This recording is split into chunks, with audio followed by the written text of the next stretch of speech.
So, when I say the word Toyota, what pops into your head? Cars, right? Reliable, best-selling cars that you see, well, pretty much everywhere on the planet. But what if I told you that the story of the world's biggest automaker doesn't start with an engine or a chassis, but with the clatter of a textile loom? Yeah, let's dive into this absolutely incredible and totally unexpected origin story. Okay, take a look at this. This machine is the Toyota Model G automatic loom, invented way back in 1924 by a man named Sakichi Toyota.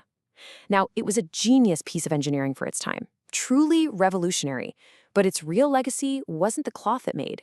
Nope, it was the foundation it laid for a global automotive empire. So here's the million-dollar question, right? How in the world do you get from weaving cotton to building the Toyota RAV4? I mean, the connection seems, well, it seems impossible. But the answer is this amazing story of innovation, vision, and yeah, a little bit of luck. And this, right here, this says it all, doesn't it? On one side, you have the intricate gears and threads of that original loom. On the other, a sleek, modern car. It's one of the greatest business transformations of the last century, all in one picture. All right, let's start at the very beginning, because you have to understand this unlikely pivot. This first chapter is all about how they made that leap from looms to automobiles. Check out this timeline. It's pretty wild. It all kicks off in 1924 with that loom. But just 5 years later, get this, the patent for that loom is sold to a British company. And that sale? That's the seed money. That's the cash that Sakichi's son Kichirota Toyota used to chase his crazy dream of building cars. By 1934, boom, they have their first engine. And just 2 years after that, their very first car, the Model AA, is rolling off the line. You know, even the name of the company tells a story. The founder's family name was Toyota, spelled with a D. It literally means fertile rice paddies, but they changed it to Toyota with a T for a few really smart reasons. In Japanese script, Toyota takes 8 brushstrokes to write, and 8 is a lucky number. It also just looked simpler and sounded clearer, getting away from any association with old-fashioned farming. They were building a modern brand right from day one. Okay, so Toyota's off to a promising start, right? Well, things are about to get really, really tough.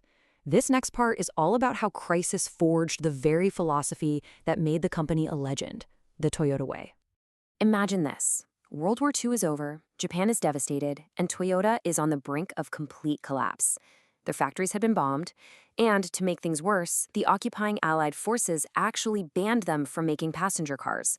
They were only allowed to build trucks, basically to help rebuild the country. And then, just when things looked their bleakest, a lifeline. The Korean War starts, and the U.S. Army places a massive order for 1,000 trucks. That one order, that single piece of paper, was enough to pull the company back from the edge of bankruptcy. It saved them. But here's the crucial part. It's what they did next that mattered. They reached back into their past, to their experience with looms, and applied a principle called jidoka, which means automation with a human touch. The original idea was that their automatic loom would instantly stop if a single thread broke, so it never produced flawed fabric. They took that exact same thinking and applied it to building cars. It created a system where quality was baked in at every single step. This one idea, born from a machine that weaves cloth, is literally the secret sauce that would eventually define Toyota's legendary reliability. It's a cornerstone of the world-famous Toyota production system. So, armed with this powerful new way of thinking, Toyota set its sights on the biggest, most competitive market in the world, America. Let's just say their big debut didn't exactly go smoothly. This was their first shot, the 1958 Toyopet Crown. And it was a total disaster, a complete flop.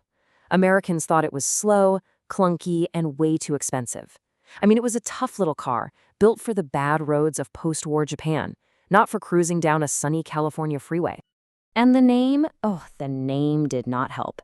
Their own American sales head, James McGraw, had to bluntly tell the bosses back in Japan that Toyopet was a terrible name. He famously said, "Toy sounds like a toy, and toys break." Not exactly the first impression you want to make. But here's the thing about Toyota. They learn. They went back to the drawing board, regrouped, and came back with this little legend, the Corolla. It was the exact opposite of the Crown. It was small, it was affordable, it was unbelievably reliable, and it sipped gas. And it just so happened to arrive right as the 1970s energy crisis hit, a time when Americans were suddenly desperate for a car exactly like it. And here's the punchline. From the ashes of that failed Toyota Crown, the company created the single most successful car model in history. The Corolla has sold more units than any other car, ever. It's the ultimate comeback story. So by the time the 80s and 90s rolled around, Toyota wasn't the plucky underdog anymore. Oh no. They were a powerhouse, and they were ready to start defining the modern car world on their own terms. And they did it with this brilliant 1-2 punch. In 1989, they launched the Lexus LS 400. This car was an obsessive, perfectionist attempt to beat Mercedes-Benz and BMW at their own game. And it worked. They created a world-class luxury brand from scratch. Then, just a few years later, in 1997, they dropped the Prius, the world's first mass-produced hybrid.